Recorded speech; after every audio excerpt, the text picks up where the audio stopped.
make a situation, Missy. Kunyari ako ang bride and you are my coordinator. I have 100 guests on the day. So, ano yung kailangang amount of food na ako ipaprepare for my caterer and how much yung kailangang buffer? Pero Missy, sa initial booking ko sa caterer, do I have to pay for the 100 packs and the buffer na 10? If willing ka magbayad. Okay. Kasi yung iba, no, Makes merong mga sense. issues na nakita ko yung caterer, binabalot na yung pagkain. Yes, they have the right na itabi yung pagkain dahil buffer nila yon. So, dumating na lahat ng 100 guests nyo, napakain nila yung 100 guests na nasa contract. So, lahat ng natira yon, they have the right to keep.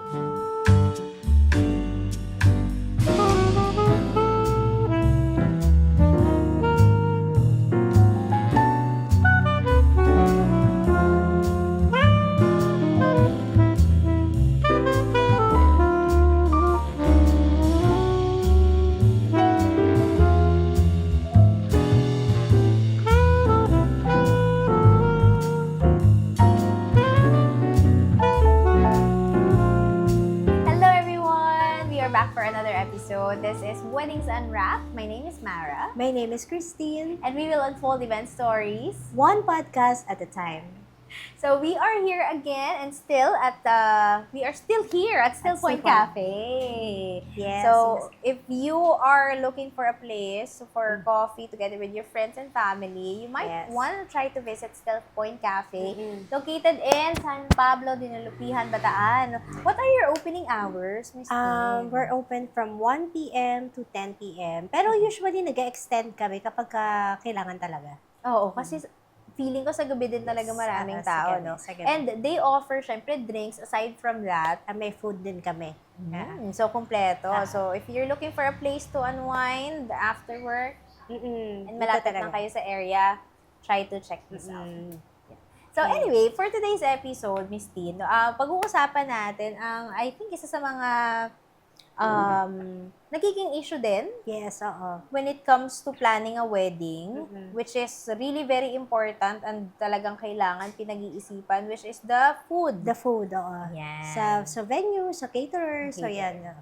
So, okay, ang experience kasi namin, halimbawa after the wedding, no, sasabihin ng couple sa akin, Miss Tin, hindi namin nauwi yung food, kahit ang dami-dami pa na natira.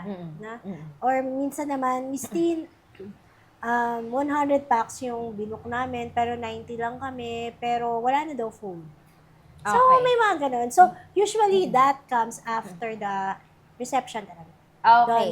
Doon lang nagre-raise yung mga ganyang issues sa couple kapag halimbawa may nagsabi, halimbawa yung someone from their guests na, yan dami pang food, pero blah, blah, blah.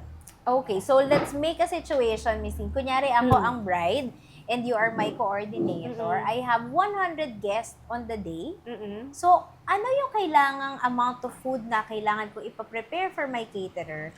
And how much yung kailangang buffer? Okay, sige. Okay. So, usually, halimbawa, meron kang 100 packs. Ang buffer no na pinoprovide ni caterer ay 10%.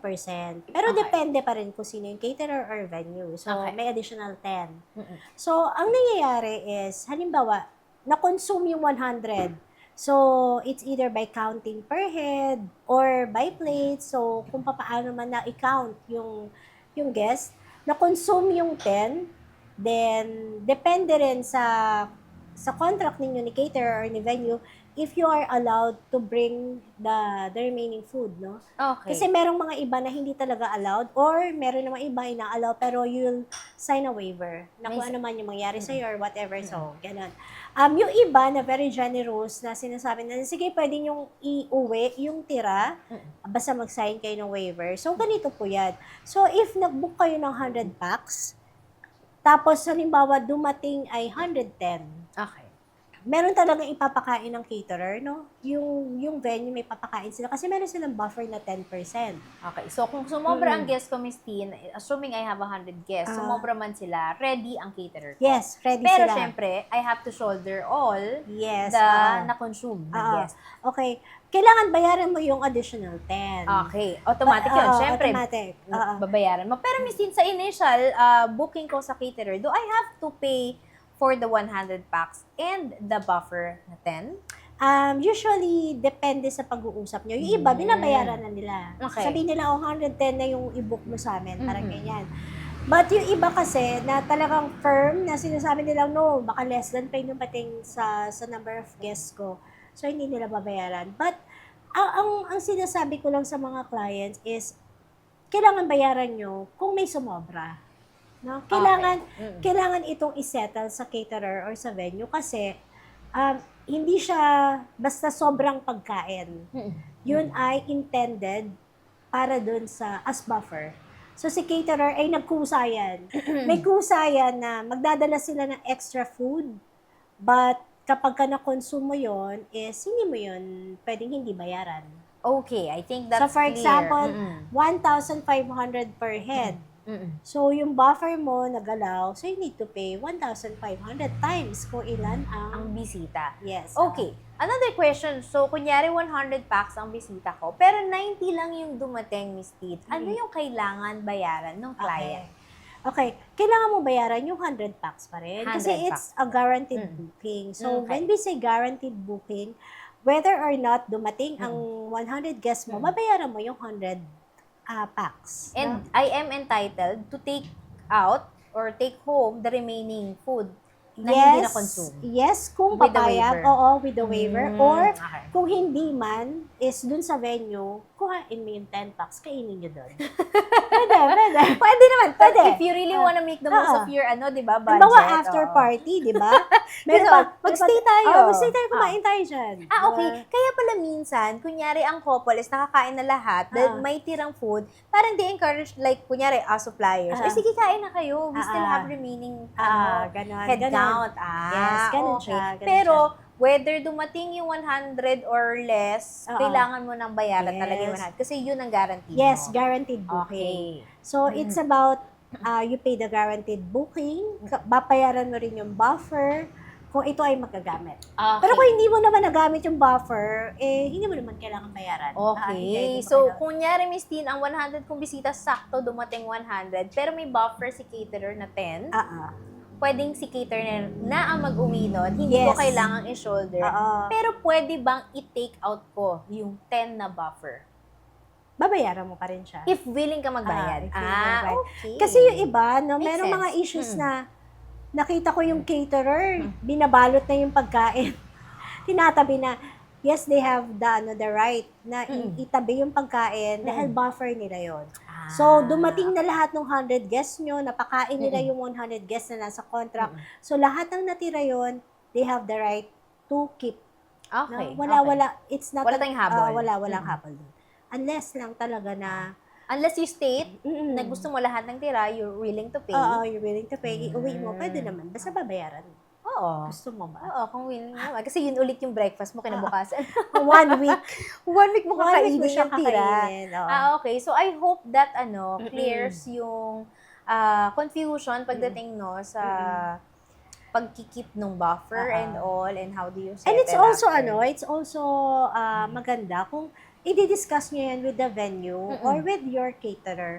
No, maganda na malinaw at tanungin nyo sa kanila. So, ilan ang guaranteed booking, paano pag dumating yung ganito or ganyan. Especially in destination weddings, ha. Kung halimbawa ang caterer nyo is from out of town din, you have to reconsider yung halimbawa kulang ang dala nila or sakto yung dala nila, wala silang buffer, tapos nadagdagan kayo ng guests, you have to reconsider that. Kailangan talaga pag-usapan ninyo kung ano yung pwede nyong magawa kung halimbawang mag-exceed kayo sa guests. No? Ganun. So, you have to, Meron ako nonsense question. ano yan? Paano kunyari, di ba, yung tao, kukuha siya, pero ang kinuha niya lang isang rice saka isang ulam. Hindi niya kinuha yung lahat. Counted as one pa rin po ba yun? Actually, yes. Counted as one pa rin. Counted as Swerte one. lang kasi yung sumunod sa'yo. Dalawa. Ang dalawa yun. Oo. Counted as one. So, sulitin nyo na. Yung Kumuha iba kasi, by plates, no? ang bilang. So parang, okay. sasabihin nila sa akin, Miss Tin, lahat ng plates namin dito, 100 to naubos na. So naglabas na kami ng panibagong plates. Okay, So, yun ang bilangan pala. So, hindi ka pwedeng magdalawang plate. Kunyari, ikaw yung tao na ayaw Yes. mo magkakadikit yung mga ulam. Oo, sana wag. Oo. Hindi pwede. Para Kasi hindi ma-count. mas madaling i-monitor. Pero kasi kami, ang ginagawa naman namin sa team ko, nag-head count kami per table. So parang yun yung binabangga ko naman kay caterer or kay venue na Kasi, bago pa pumila yung mga guests, papakita ko na sa bangkete. Nasasabihin ko, sir, ito yung head count namin, 98 lang tayo plus couple, so sakto tayo. Okay. Okay. So parang naman, so natutuwa yung mga kawork namin sa F&B na we do our part na magbilang din Para kami. magtali, Yes, no? para magtali. Ganun. Kasi minsan talaga, merong iba na kumukuha ng 2 plates. No? Guilty. Two plates. Hiniwalay niya yung, ginamit din yung plate sa salad niya, yung malaki rin. Tapos pag upo niya, nagpakuha pa ulit siya. Ganun, di ba? Pero at least, no, that's also something you can practice if you are also a coordinator, a planner, and probably you've been practicing that na. So, magandang yun. Magandang Tapos, habit. kung magiging guest din kayo, huwag kayong kumuha ng 2 plate. Okay po, copy po. Isa-isa lang, no? Ganon. Para- Tapos, mag-a-announce naman ang host. Pwede pa kayong bumalik. Yes, we usually announce din naman kapag may available pa. Parang we don't, we don't keep it a secret. Yes, oo. Kapag, Kasi pagka Ayan. sinabi sa amin ng F&B na or ng head na Miss Tin, marami pa, pabalikin nyo. O sasabihin namin kagad kay host. Diba? So, yun. So, na-excite naman yung mga tao, babalik sila. Yes, actually, Diba? no? So, yeah, I hope that settles and clarifies yung mga Yes, oo. issue pagdating sa catering. Yes, oo. And- Sana, if you have questions, huwag kayong mahiya magtanong kay caterer.